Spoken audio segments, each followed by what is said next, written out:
Digital omstilling har stor betydning for forskning og høyere utdanning. Det påvirker fagområdene våre, metodeutvikling, samarbeidsformer og ikke minst hvilken kompetanse studentene våre trenger. Digital omstilling har også stor betydning for universitetene som organisasjoner, og vår evne til å møte de mulighetene og de utfordringene som den digitale utviklingen gir. Vi kan bli både smidigere og åpnere, og det trenger vi for å fortsatt lykkes å løse våre samfunnsoppdrag.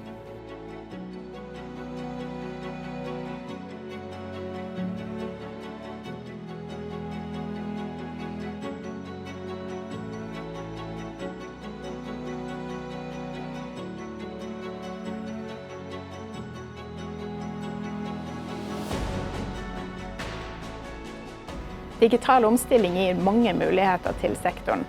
Det gjør at vi kan samarbeide mer sømløst og distribuert, og vi kan se mønstre og sammenhenger i store datasett. Vi kan gjøre kunnskap og kompetanse mer tilgjengelig og uavhengig av tid og rom. Med digital kompetanse integrert i våre fagområder, så blir vi også bedre rustet til å utøve den kritiske tenkningen overfor samfunnsutviklingen, som er en viktig del av våre samfunnsoppdrag.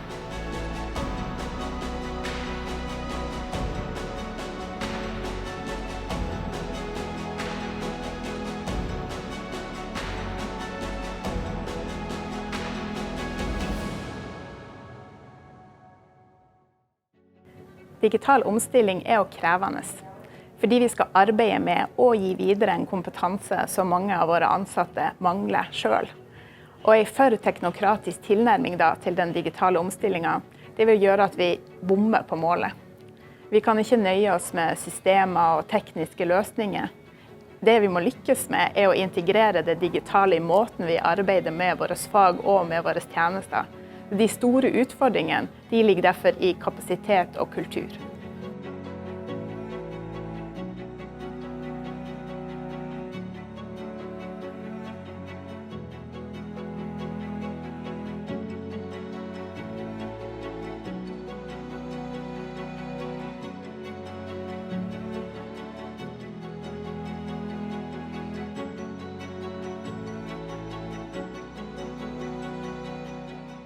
Jeg oppfatter at det er mange som er litt skeptiske til dette at vi skal ha en nasjonal handlingsplan for digital omstilling, og med god grunn. For det arbeidet som gjennomføring av strategien krever, det hviler i stor grad på institusjonene, og vi holder jo vår autonomi høyt. Og så er det også som har erfaring med ulike prosjekter som har vært gjennomført som fellesløsninger, at de har kanskje opplevdes litt for lite transparent, litt for lite fokus på innføringer, og så kanskje har vi ikke kjent helt på oppsiden av samstyringen enda. Og handlingsplanen, tror jeg, må møte de her utfordringene med fokus på god avslutning av igangsatte prosjekter, og hvordan vi kan utnytte dem best mulig. Så min ambisjon for handlingsplanen, det er at den skal kunne virke som en ressurs for institusjonene sine egne planer. At den skal kunne inspirere til samarbeid og deling.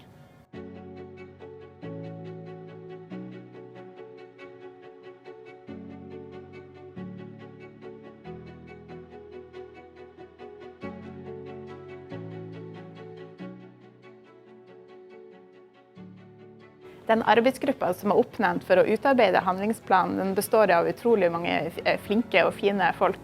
Jeg forventer av oss at vi skal arbeide fram en plan som alle kan se sin rolle i, og at vi kan kjenne på den som vår på ulike måter.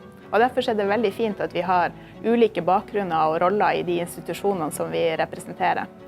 Vi har hatt en god oppstart, og vi har snakket oss fram til en felles forståelse av hvordan handlingsplanen må virke. Så nå må vi bare få til å oversette dette til handlingspunkter, og det skal vi nok greie.